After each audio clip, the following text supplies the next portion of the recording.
People, DG, I'm back again. Premier League stars and duds of the week is a midweek Premier League run of fixtures, games, and they were filled with shockers. I know Spurs and Watford, obviously we wanted Spurs to lose. They turned it around against Watford. United dropped points to Burnley.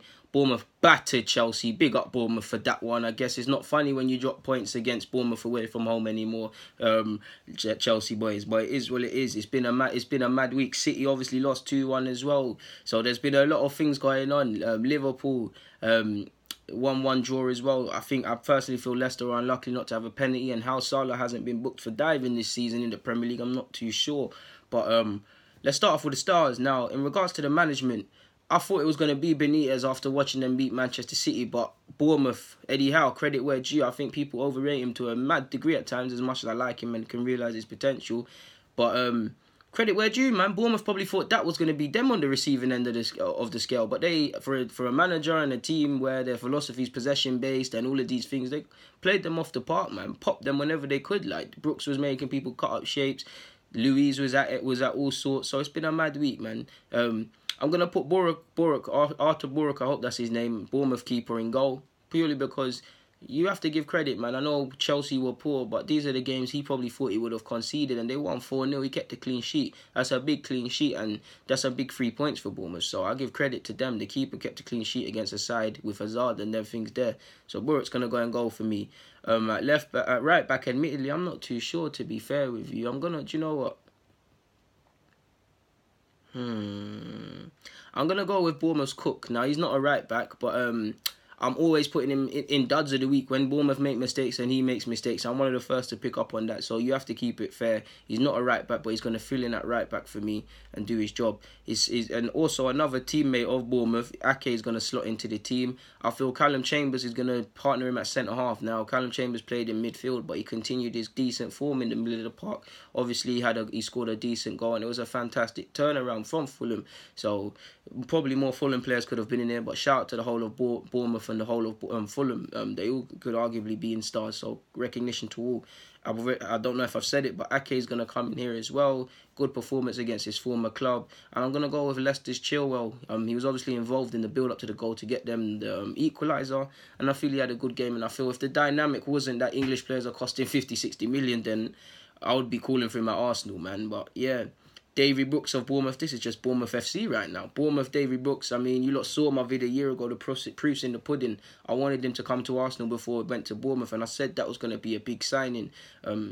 And he done his thing. He completely ripped them to shreds, man. He stressed out Jorginho. Even I saw King say it in the post game that Brooks did a number on Jorginho. So now that's Davy Brooks, Dan Gosling, Xhaka, and all of these man there that have pocketed Jorginho. Could never compare him to my guy Torreira. It's all banter.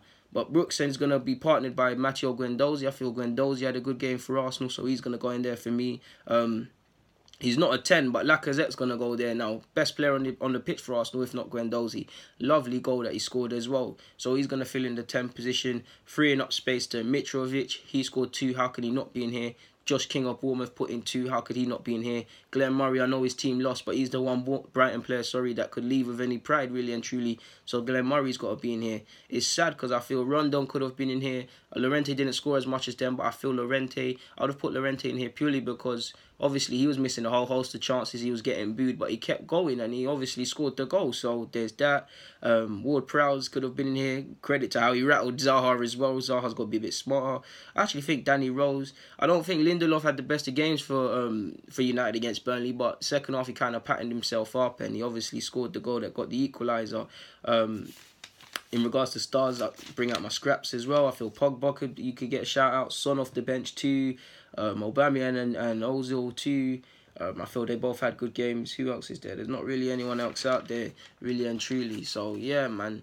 In regards to the duds now, why did I move that? Because we might forget some duds. Now, in regards to the duds, we already got Eddie Howe and Benitez a sort of double act as well. I'll say it now. Eddie Howe will be the manager, Benitez be assistant.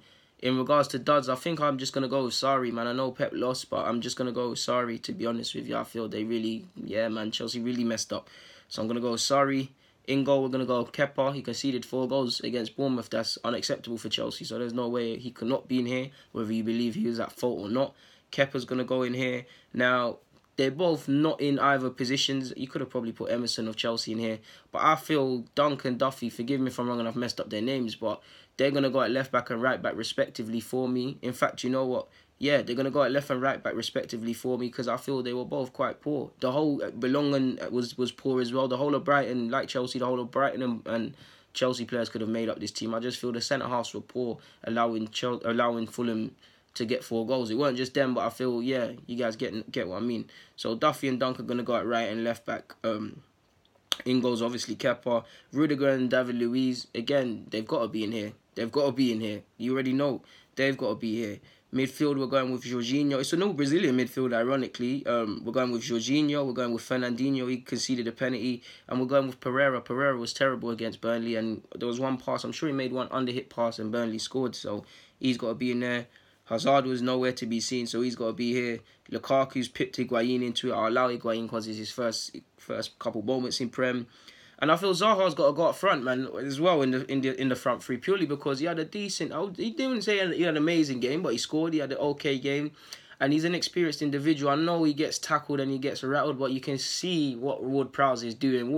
You see them things Ward-Prowse used to do. I remember it made me reminisce about Sunday League because when we used to play the posh teams, these are the youths that used to do all these smart things. But you've got to be smart. You know when you do certain things, something's gonna happen in it, and you're playing by different rules. So they're the sort of man you would say, all right, cool. Obviously not them touch your face. You'd say, all right, cool.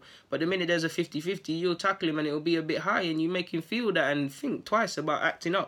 Zaha could have done that. He's a way more experienced individual than what he did suggest. He's obviously one of the key and senior players in the Palace side, and now they're without him for the next game. And Ward-Prowse is laughing because Ward-Prowse scored, his team got a point, and he's available to play in the next game, and Zaha's not. So he conned him really and truly.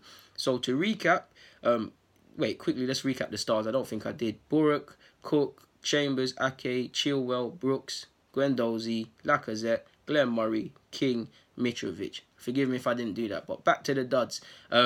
Obviously, we're going with Kepa. Dunk and Duffy of Brighton are going to go at right back and left back, unfamiliar roles respectively. Centre-halves, Rudiger and David Luiz. Rudiger, I felt, was a casualty. Luiz was incredibly poor. Midfield, it's an all-Brazilian trio. I know one don't play for Brazil when one's eligible for Belgium, but Fernandinho for his mistake, Pereira for his error, and Jorginho for, he's just getting another game, another average midfielder, and Dan Grosling has pocketed him, so he's got to go there. In regards to the up front, you've got to go with Eden Hazard, you've got to go with Lukaku, and I've got to go with Zaha. Now, I feel Mo Salah could have been here. I don't think he was necessarily poor, but he was poor by his own standards. Getting tired of his diving as well. I don't like, of course I don't like Liverpool, but Salah is one of my favourite players in the Prem at the moment. It's going down too easily and it's not getting spoken about, man. I know people always talk about Kane as well. He goes down lightly. A lot of players do, but it's ridiculous, man. It's ridiculous. Higuain could have been in there. Ultimately, Aubameyang and Lacazette, by this time in their Arsenal careers, had goals to their name by now. So, I guess he's not levels, really and truly, man. It's agenda season, as you know. Higuain could have been in here. Dale Stevens was lucky to get away with not getting a red, and someone else on that pitch to a Southampton player as well, or another player. Phil Maddison could have been in here. Like I said, the whole of Chelsea and Brighton, to be fair with you. Rashford for his miss. From an Arsenal perspective, I'd say El Nene and Lichtsteiner could have been in here. Lichtsteiner shows that he's not at the pace of the Prem anymore, or never was to begin with. El Nene was just shocking, and yeah, man, you're looking at him to be one to probably be moved on in the summer. He needs to stay for depth, but be moved on. But in regards to stars and duds of the week, man, people, it's been a pleasure, and yeah, man, I hope you will watch it and like what you see and provide your own comments and things like that. I don't really think you don't give a crap about these sort of vids, but it is what it is, and I've started it, so I might as well continue it. People, deluded, thank you very much for your time.